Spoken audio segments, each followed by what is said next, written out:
Hey everyone, and welcome back to A Course in Miracles, Episode 7. In today's video, we're going to be covering a really important topic to understand for anybody who wants to get the most out of the Course. And that is the distinction that the Course makes between vision and perception. Now, when we hear the word perception, we typically think of a clear, unfiltered state of seeing without any bias or distortion. But this is where the Course differs from most spiritual texts, because it explains that our perception is in fact not clear and unfiltered, but is actually just a reflection of our internal state of consciousness. It explains that perception is inherently judgmental, because all perception is a function of the limited mind, and a limited mind cannot actually know anything, it can only judge and label things. Vision, however, is what lies beyond the doors of perception. Vision is when reality is seen as it actually is, in truth, without any judgments or labels or projections being placed upon it. The Course explains that vision opens the gates of heaven to us and removes all sorrow, fear, and lack from our sight. So when vision is attained, all that we see and experience is the peace of God. And attaining the peace of God is the whole goal of A Course in Miracles. So we could also say that the true goal of the Course is the attainment of vision. When we hear the word projection, we typically think that we perceive reality clearly first, and then that information comes back into the mind distorts it, and then projects that distortion back onto reality. And we call that projection. But the Course explains that this is actually the opposite of what happens. We perceive ourselves first, and then we perceive reality exactly the way we perceive who we think we are. So the truth is that projection makes perception, not the other way around. But you might be wondering, well, if projection makes perception, then why do we need two words for it? Why not just call it projection or vision? And the reason is because when we are projecting onto reality, we have no idea that we are. We think that we're perceiving correctly and that what we're seeing is actually there. But in the opening chapter of the Course, it says, "The world we see merely reflects our own internal frame of reference, the dominant ideas, wishes, and emotions in our minds. Projection makes perception. We look inside first, decide the kind of world we want to see, and then project that world outside, making it the truth as we see it. We make it true by our interpretations of what it is we are seeing.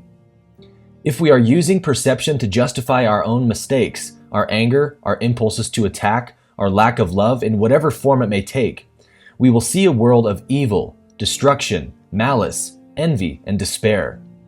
All this we must learn to forgive, not because we are being good and charitable, but because what we are seeing is not true. We have distorted the world by our twisted defenses and are therefore seeing what is not there. As we learn to recognize our perceptual errors, we also learn to look past them or forgive. At the same time, we are forgiving ourselves, looking past our distorted self-concepts to the self that God created in us and as us. Since the ego is nothing more than the belief in separation, this belief distorts our perception so that all we can see is duality. When we perceive the world through the lens of ego, we are blind to the unity of God's universe. This is why we suffer, because we see what is not there. There is truly no separation in this universe. Unity is the ultimate reality. Duality is a projection of unity, an illusion of sorts. When we perceive creation as separate, we're caught in the world of good and evil, right and wrong, pleasure and pain. The ego clings to the pleasure and resists the pain. But when we push against reality, it pushes back, because it's simply a mirror to our state of consciousness. We are fighting against nobody but ourselves. Imagine reality like the infamous Chinese finger trap. The harder you pull, the more strongly your fingers get caught in the trap. This is also true of reality. The more we resist reality, the harder it resists us, meaning the more we suffer. And this is not the universe being mean to us. This is us moving out of alignment with the way the universe actually is. And because the universe is self-organizing and self-correcting, it corrects our misperceptions through psychological suffering. Suffering motivates us to perceive reality correctly, which is to say, perceive it as one. To judge no one, to forgive everyone, to accept everything, and exist only in the present moment. This is what the universe requires of us in order to stop suffering. Oneness is the fundamental truth of the universe.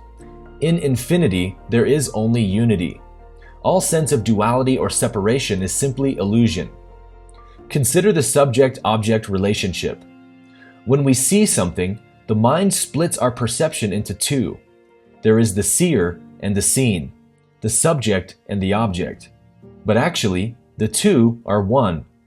There is no seer without something to see, and there's nothing to see without a seer.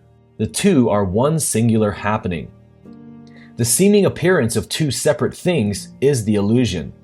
Seeing is what consciousness is, so the act of seeing is all that is ever happening. The idea that there is a separate individual doing the seeing is a hallucination of the mind.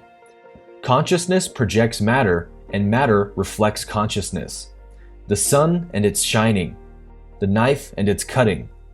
This is true vision.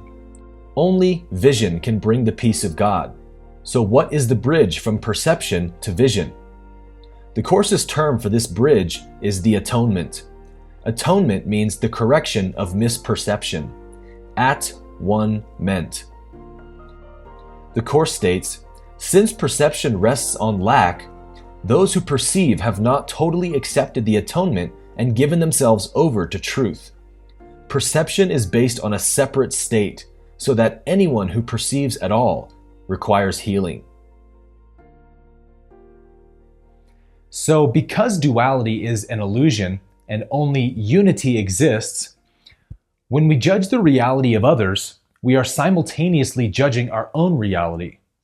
Because whatever we judge is really just a projection of the guilt we see inside of ourselves first. And so when our own guilt is healed and forgiven, then we look upon the guilt of others with nothing but compassion and forgiveness. And this is a product of vision. Because reality is one, whatever you give, you also receive. So you cannot set yourself free but keep somebody else in bondage at the same time. But by offering freedom, you will be free. So here's a quick example of how the dualistic mind creates the illusion of separation. When you're looking at somebody, your mind conceptualizes you as the seer and them as the seen. You're the subject, they're the object. But to the person you're looking at, they are the seer and you're the seen. They are the subject and you're the object. So, which one is correct? The answer is, of course, both, because it is the same consciousness looking at itself, simply through a different lens. Each one of us is a highly unique and complex filter for God to gaze through in order to have new and ever-evolving reflections of itself. So God projects the world of duality in order to create the illusion of separation. But in actuality, there is just the one consciousness, looking at itself through an infinite variety of different angles. So there appears to be subjects and objects, separation. But in truth, there is neither. There is only the one consciousness, and you are that, and I am that. And this is what the Course means when it says, "Vision shall be given to you once you see your brother as yourself." And the Course refers to this one consciousness as the Christ and the Son of God. Through the study of quantum mechanics, science itself is realizing that in order to explain the reality of matter, they have to introduce a new element, which is consciousness. The science is clear. When a particle is not being observed, it does not exist as a particle. It is in a superposition, a field of possibility occupying all possible spaces in the universe. Only when something looks at it does the superposition collapse into one of those infinite possibilities. Who decides which possibility it becomes? Consciousness. Therefore, science is at the precipice of realizing the undeniable truth. Consciousness and matter are one. Matter has no independent existence apart from consciousness. Think about it this way. Is there anything in the universe that can be isolated from everything else and still exist? Even to separate a particle from the universe would require it to exist without atmosphere. But without atmosphere, there could also be no space, because atmosphere requires space. So nothing in the universe can exist in a separated state. Everything depends on everything else, because reality is one. So when we perceive reality as separate, we are fighting reality. We cannot have peace when we fight reality, because reality is truth. Only by joining with the truth of oneness can we find peace. And this is what the Hindu word Advaita actually means. Translated literally, Advaita means not two. In English, we translate it as non-duality. So because unity is the ultimate truth of the universe, when we perceive duality as the ultimate truth, we suffer. Love is simply the recognition of oneness. The more you perceive someone as separate from yourself, the less you can love them. And this is why the Course in Miracles teaches that forgiveness is the path to ultimate salvation. You can forgive your way to heaven, because forgiveness corrects perception and turns it into vision. So here's a practical question you can ask yourself to sort of gauge where you're at. What do you have resistance towards? How you perceive your reality is the mirror that shows you how much the ego is contaminating your perception. So the more resistance there is in your perception, the more the ego is at work. But the more acceptance and forgiveness you have, the more of truth you are seeing. So watch for how much you have a tendency to complain, to compare, to assume, and to judge. These are all forms of resistance.